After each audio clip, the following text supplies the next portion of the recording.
ช่เขาบอกผู้รู้ทั้งหลายแนะนำไว้เนี่ยก็ไม่ได้มานั่งดูอารมณ์ของตัวเองอย่าเก็บความวุ่นวายข้างนอกมาวุ่นวายในจิตหัวใจทำจิตให้สงบในโลกอันนี้มันสภาวะของมันก็เป็นอยู่ลักษณะบางทีมันหนักขึ้นเพิ่มขึ้นเลยซ้ำไปบวชแล้วจริงๆถ้าพูดถึงการแบบไม่เกี่ยวข้องเย่ากันเรือนนะมาเอาพระพุทธพระธรรมพระสงฆ์เป็นพ่อเป็นแม่แล้วอย่างหลวงพ่อก็คงมาเน้นตอนเช้าเพราะว่าตอนเย็นหลวงพ่อทำงานอย่างอื่นก็ทุ่มเทไปอย่างอื่นตอนเย็นๆก็ทุ่มเทพอสมควรทำมันจริงจังเลยมันจะได้ผลไม่ได้ผลนะครับไม่ดีก็มันตายซะมันตายก็ไม่ตายก็ไม่ตายก็มันดีซะเลือดเนื้อที่เราได้มาแต่ตอนนี้เราสมบูรณ์แบบเอาไว้ว่าทุกส่วนก็พอได้แต่ว่าจะลุกไปบ้างหรือไปบ้างทุกรู้เท่าทันแม้แต่อารมณ์ตัวเองจำรุดก็ต้องเข้าใจอารมณ์ไม่ปกติเพราะว่าต้องมาซ่อมเยอะเลยพวกเรารวมทั้งหลวงพ่อซ่อมมาก่อนหลวงพ่อยังได้เปรียบเราก็ซ่อมมาก่อนทุกวันนี้มันถ้าพูดถึงกันแล้วมันห่างศีลห่างธรรมไม่ได้เป็นนักบวชนักพจน์ก็ดีแล้วก็ดีไม่เคารพศีลไม่เคารพธรรมแล้วพอยังเห็นว่าเวลาเราไปอาศัยบวชกับเขาไม่มีคนปกป้องเขาเป็นคนปกป้องที่สุดของมันบทสวดก็วิบัติบทสวดก็วิบัติไม่ค่อยตรงบทสวดวิบัติก็ยังจำเป็นรองยังเป็นรองที่อย่างน้องพ่อได้ยินพระที่เป็นผู้สวดทำตัวไม่ดีเลยน้องพ่อว่าไม่ปลื้มขนาดนั้นไม่ค่อยปลื้มเท่าไหร่มันเป็นลักษณะนี้เพราะเรารู้ทำรู้วินัยน้องพ่อยังคิดว่าเจ้าอย่างไรเนี่ยจะไปหาดีรอยทำรอยของผมอยากดีเต็มร้อยแต่มันบกพร่องถึงทำถึงวินัยถึงขนาดนั้นบางทีลำบากไม่ใช่เรื่องง่ายไม่ใช่เรื่องง่ายถ้าวินัยถ้าพูดถึงการหลักถ้าเมื่อก่อนท่านพูดไม่ใช่เมื่อก่อนทุกวันก็ยังมีเพราะว่ามนุษย์เราเพศหญิงเพศชายผู้ชายผู้หญิงแล้วก็มีอีกประเภทที่ตามมาถ้าตามมาแล้วไปบวชก็ไม่เป็นพระถ้ายิ่งเกิดระดับไปเป็นอุปชฌาย์เป็นไงก็ไม่สมบูรณ์แบบไม่สมบูรณ์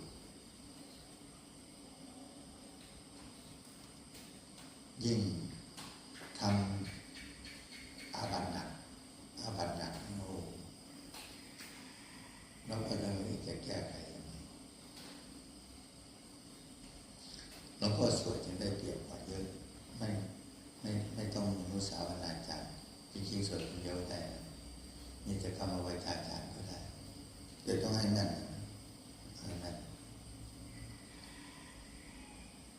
อันนี้ก็เป็นสิ่งที่น่าคิดนะครับถ้าธรรมดาท่านก็คิดไม่ออกคิดไม่เป็นเข้าใจว่าหัวโล้นห่มเหลืองเลยเป็นพระมันไม่ใช่อันนั้นเป็นสมมุติสงฆ์แต่มาทำตัวทำใจให้มันเป็นพระเนี่ยมันต้องมาดับอีกยาวไปเนี่ยศีลเบื้องต้นก็ไม่มีแล้วสมาธิก็ไม่เกิดแล้วปัญญาไม่ตามมาตรงนี้ลำบากก็ร่วมกันกับผู้ปฏิบัติบทสวดทีนี้บทสวดก็สวดไปแต่ก็สามารถที่สุดไปที่หัวเราดูตามดูอารมณ์ของตัวเองนะรู้เท่าทันนั่นแหละมันปกติมันกับลำพอนบางทีเกิดปัญหาขึ้นมาแล้วก็ว่าบางทีเฉยๆบางทีไม่เฉยๆ บางทีพูดเรื่องต่างอยู่บางทีก็แค่นี้เองมันได้แค่นี้ถ้ามันเข้าใจถ้ามันข้ามขั้นไปได้มันพอดีข้ามขั้นไปพบความสงบสงัดให้มันได้ไม่ใช่มันท่องได้ตรงนี้บางทีเขาจิตเข้าใจไปวุ่นวายกับหมาจนเกินไปวุ่นวายกับคนรอบข้างจนเกินไปจนกระทั่งที่สุดไม่เอาตัวเองไม่เห็นตัวเองหรือก็มันก็เลยเสียทั้งสองอย่างถ้าเข้าใจแล้วเอาคนอื่นได้ด้วยคนอื่นได้พึ่งพาใส่เราด้วยแล้วก็ไม่ใช่พึ่งพาแค่การกินการอยู่การที่มีที่ซุกหัวนอนไม่ใช่ที่สุดก็มันน้อมจิตน้อมใจการกระทำของตัวเองน้อมไปถึงธรรมกายถึงธรรมวาจาถึงธรรมจิตถึงธรรมธรรมถึงจิตคุณงามความดีฝังในหัวจิตหัวใจของเรามันก็ฝังรากลึกถึงไปได้พื้นฐานบางทีไม่เอาสักอย่างไม่ใช่พื้นฐานจะเอาคุณงามความดีจากครูจากอาจารย์จากคำสอนก็ไม่เอาไปน้องก็ไม่เอาก็ไม่เอาไม่ได้สักอย่างเจ้าดีทางเรียนก็ไม่ได้ถ้าเจ้าดีทางปฏิบัติก็ไม่ได้แย่เลยนะเราตั้งใจอายุเราเรียกว่าปูนนี้เลยนะอย่าไปประมาทเลยหรือใครบอกว่าจะเรากำหนดเราได้อยู่ก่อนปฏิบัติอีก20 ปีค่อยตายมันจะฟังเราไหมไม่ฟังตอนนี้เราก็ยังได้ข่าวคนคุ้นเคยตายเป็นปกติเป็นปกติถ้าเป็นหลวงพ่อไม่แต่น้องไม่แต่ก็ธรรมดาก็ธรรมดาตอนเขาป่วยได้ยินว่าป่วยก็เป็นธรรมดาได้ยินว่าตายก็ธรรมดาเราจะได้ข่าวนี้เป็นปกติเป็นปกติไม่ใช่เรื่องแปลกข่าวคนตายไม่ใช่เรื่องแปลกนะข่าวสัตว์โลกที่เป็นชนภัยไม่ใช่ธรรมดาแล้วใครจะไปนั่งทายบอกตึกพังถล่มนี่เป็นต้นพังลงมามันจะเป็นครั้งสุดท้ายไหมไม่ต้องไปนั่งหมอดูทำนายทายทักเลยไม่ใช่ครั้งสุดท้ายครับมันก็มีต่อไปจะหนักกว่าเดิมหรือมากกว่าเดิมก็มันมีมาก่อนหน้านี้มันก็มีไปอยู่ใช่ไหมมันจะเป็นญาติเป็นพี่น้องเราไม่ทำอยู่คนที่ใกล้ชิดสนิทสนมไหมคนที่ใกล้ชิดเนี่ยสำคัญที่คนที่รู้จักใจมันโอ้โหแต่ถ้าหลวงพ่อทำใจปกติคนที่คุณเคยอับตาใส่ตกลงไปในหลุมนั่นน่ะในหลุมก็ว่าที่เขาตอกเสาเข็มวันก่อนก็ถล่มมาถล่มเรื่อยๆทับถมมันเป็นพื้นแผ่นดินแต่ด้วยความอะไรวนด้วยความผูกพันและสิ่งอย่างที่เราต้องการก็ต้องแก้ไปเวลาเราไปเวลาเดินทางเมื่อวันนั้นก็เดินทางประมาณ100-200 โลอุบัติเหตุมีทั้งนั้นไม่มากก็น้อยเจอทั้งนั้นรถกู้ภัยก็วิ่งสวนไปบ้างอะไรบ้างก็เป็นเรื่องปกติทุกวันทันสมัยต้องมาทำเรื่องใกล้ตัวแล้วทำเรื่องใกล้ตัวปัญหามันเยอะเราก็ต้องใช้ปัญญาให้มากไม่ใช่ปัญหาเป็นแต่ปัญหามีแต่ไปเรียนผูกเรียนแก้มันเลยไม่ได้ทำอะไรเมื่อวานนั้นก็มีอุปสรรคมาเขาเบิกค่าซ่อมรถธนาคารล็อกมันล็อกเลยใช้ไม่ได้โอนย้ายถ่ายเทไม่ได้แต่ก็มีนิดหน่อยเท่านั้นไม่ได้เกี่ยวอะไรก็มันเกี่ยวเราน่าจะไปกดผิดบ้างหรือบางทีเขากำหนดวันนี้ให้จ่ายให้โอนได้3 รอบ 3 ครั้งแต่พอครั้งที่4มันล็อกจัดมันก็วิธีการเวลาเราไปฝากง่ายใครไปฝากก็ได้เวลาเบิกยากหน่อยก็ทำดีมันก็เป็นเงื่อนไข นนี้ก็ถึงจะไม่น่าตกใจแต่โดนไม่ได้โดนไม่ได้ก็ไปแก้ไขวันนี้หลวงพ่อมีธุระบางอย่างมามีธุระวันนี้ก็สวดบ้าเรื่องหมดให้พรนะวันนี้มันเป็น5 ค่ำใจปัญหาครับเดือน7สัพพิติโยวิวัจจันตุสัพพโรโควินาศตุมาเตภวัตวันตรายโยสุขิติภายุโภอาภิวาทนาสิริสันนิจามุตตาปัญญายโนจันทาโลธรรมาวัฏฏันติอายุวันโนสุขังภะลังมหาเตตันติสัพพัญญาวัฏัญญูอิตังอัจฉรังกะเรนะตินังอริเยสุยุโกเตสุขังวิปัสสนาปนังรัสสาวิปุราโหติดาคินังเยตัตตังอนุโมทันติวิริยาวัจจังกโรติวานาเรนันดาคินาโอนาเตปิปุญญาสัพพะทิโมตัสสะอาตเตอะปฏิวานะจิตโตยันตาตินังอาปัตตังอุญญาณิปัตโตกัสสมิโก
ติโยนะสีลาวันเตตาโลตวาสันจะเตปรัมมัญญาวิโนยาตันตาเทวตาสุตาสังดาปินามานิเสปุจิตาปุจยันติมานิกามานยันตินังตาโตนาอนุกรรมันติมานามุตตังวะโอรัสเทวตานุกรรมิโนโพโสสัทธาภัทธารานิปัสสติ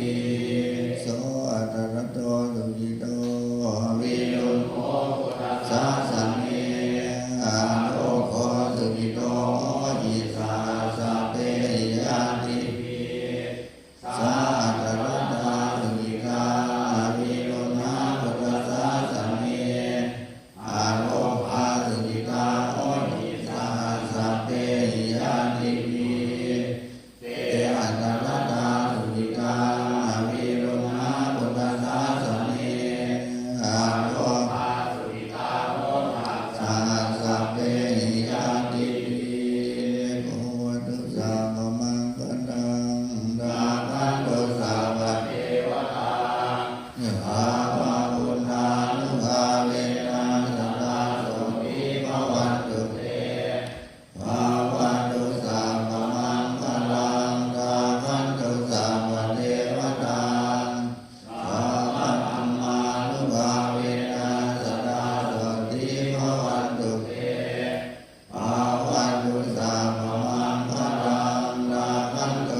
มาลาปฏิเน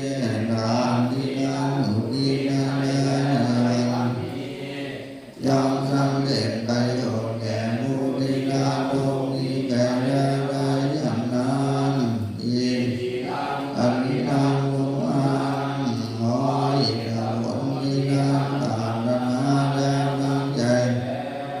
คิดว่าเอวะสัมมิจตุญาณยอมสำเร็จโดยชอบ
ปัญญาควรก่อสร้างศรัทธาศีลความเลื่อมใสและความเห็นธรรมให้เนืองนิโรวนันโยนิโรนะผู้มีปัญญาให้อายุให้กำลังวันนะโตปฏิภาณโตต่อให้วันนะให้ปฏิภาณโอปัสสะภะคะมิทาวิผู้มี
เมนะราชาโนปัจจานังอัตตุสัพพะทา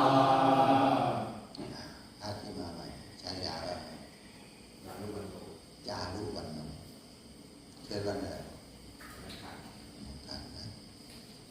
ยาลูกวันโตใช้ยาหลวงพ่อเป็นเพื่อนน้องผู้ชายอยู่ที่บ้านน้องยาวพอดีน้องผู้ชายยาลูกวันชาลูกวันน้องผู้ชายวันโตอันนั้นคือพ่อแม่ครูบาอาจารย์ถ้าหลวงปู่วันหลวงปู่วันเป็นรุ่นเก่าๆใช้ยาปักกุลงแต่ถ้าหลวงปู่กินนาดีจันทิโยที่เป็นพ่อแม่ครูอาจารย์ทุกๆคน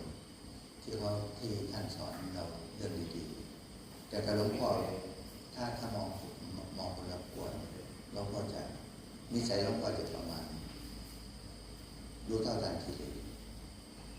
เอาง่ายๆคนที่ถ้าสมมติว่าเราเกลียดคนนี้มันตายเขาช่างของมันถือมันไม่มีอะไรอวรประมาณแต่คนที่เรารักตายมันจะทุกข์แบบนี้เพราะจะมาเก่งตรงนี้มันจะได้ข่าวว่าแม่ผมตายได้ข่าวว่าพี่ญาติพี่น้องผมตายเจ็บแค่ได้ผลไม่ธรรมดาคนที่เรารักพัดพามันมีเกิดแก่เจ็บตายแล้วก็มีความพัดพาจากธรรมดาท่องเรามาใจสิ่งที่เรารักเราชอบเราพัดพาจากเราพอถึงไม่ค่อยพูดถึงเรื่องญาติพี่น้องตอนนี้ก็พูดก็กล่าวถึงอยู่บ้างอย่างไรที่ว่าถ้าวันนั้นมันชื่นใจไปแล้วก็ธรรมดาพวกท่านเลยเข้าใจหลวงพ่อเป็นโลกเลยเราศึกษาธรรมะเราเข้าใจหลวงพ่อท่านสอนให้เราถ้าเราเกลียดใครอยู่ตรงนี้ถ้ารักหลวงพ่อไปหาหลวงพ่อมันก็ไม่เป็นไรไม่อยู่ปกติไม่อยู่ปกติแต่ถ้าคนเกลียดอย่างนี้เราไม่กล้าไปหาไม่สนใจด้วยก็การที่อยู่กับหลวงพ่อเสมอหลวงพ่อไม่ได้สอนให้คนละขั้วแต่บางคนบางทีมันตุ้นไม่ขึ้นนะจะตุ้นไม่ขึ้น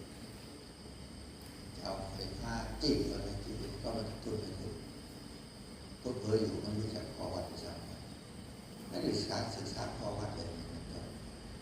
มีอยู่หลายอยู่ที่นี้สังคมเนี่ยมันต้องเดี๋ยวต้องทำความเข้าใจก็ง่ายๆถ้าด้วยเหตุผลที่แท้จริงเนี่ยถ้ามาต้านหลวงพ่อทำจบเลยถ้าต้านหลวงพ่อจบเลยหนึ่งปฏิบัติธรรมมันก็ไม่รุดหน้าถ้าท่านทำเล่นๆอย่างนี้ท่านก็ได้ของเล่นถ้าจะมาต้านหลวงพ่อหรือต้านคนที่เขาทำดีไม่ใช่เฉพาะหลวงพ่อต้านของคนที่เขาทำดีต้านไปก็พอมันนั้นตัวเองก็ไม่เจริญอย่างนี้เช่นกันมาแล้วทำแยกให้ออกเรายกนิ้วขึ้นเราก็เกิดปัญญาทำให้ที่นี่นิ้วสูงนิ้วต่ำเป็นประโยชน์ทุกนิ้วนะแต่ข้อสำคัญที่สุดถ้ามาแล้วทั้งเราไม่ทำดีอันนี้คือตัวปัญญามาแล้วเป็นผลว่าอยากสอนยากสอนยากสอนเย็นบอกยากบอกเย็นไม่เกิดสติไม่เกิดปัญญาย่ำอยู่ที่เดิมถ้าหลวงพ่อจะบ่นหลวงพ่อบ่นย่ำอยู่ที่เดิมทำไมไม่พัฒนาเดินไปตรงนี้มันถึงน่าจะคิดได้คิดไม่ออก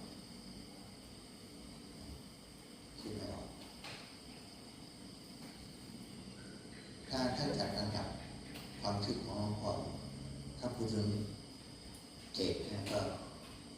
ถ้ามันมีเกรด4ก็หลวงพ่อผมได้ไม่รู้เกรด6วิธีคิดมันเหนือธรรมชาติเหนือเรื่องธรรมดาผมอยู่ได้นะครับแต่ท่านยังไม่ได้ดีเพราะท่านไม่ทำดีตามคนที่ทำดีที่เขาคิดดีอันนี้เราก็มาคุยกันนะแต่เราก็ทำงานทุ่มเทมากแล้ววันนี้ก็เรื่องอายุวันนี้เราก็จะคุยเรื่องบทที่เราก็ทำดีฉันจะรีบไปคุยเรื่องบทบางอย่างเราต้องรีบบทแล้วก็ทำเราก็ทำมานั่งเรียนประวัติเป็นคนประวัติไม่ดีเป็นกรรมวิชาจารย์อุปชาเราไม่รู้แต่เราทำมาดูถ้าเป็นอย่างนี้ถ้าถึงขั้นเป็นสังฆาทิเศษก็ดีข้าลูกกาบัตอันนี้ลำบาก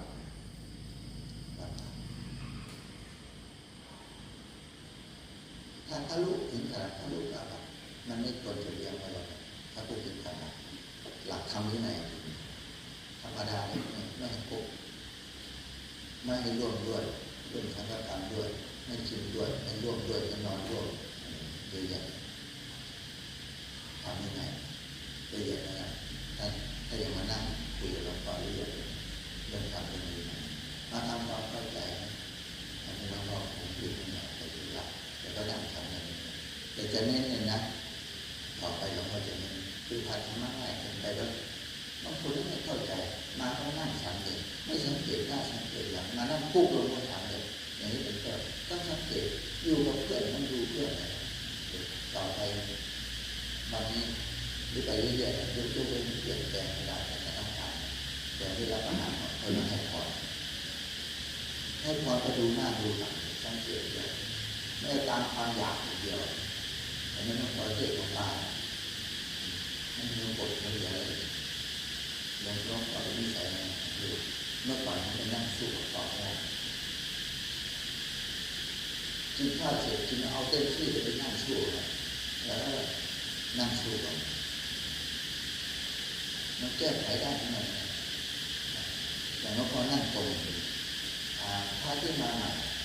กับการระดับต่างๆไม่ต้องดูระบบเท่าไหร่เอาปรับให้ทันน้องพ่อถ้าเอาจริงๆถ้าฉลาดจริงฉลาดเนี่ยมันจะมันเก่งอะไรกันไม่ต้องเก่งถ้าดีแล้วจะดีครับไม่เก่งมันไม่มีดีเลยยุ่งนะถ้าปรับเปลี่ยนไม่เป็นไม่ทำการตามมันข้อยากตามหมด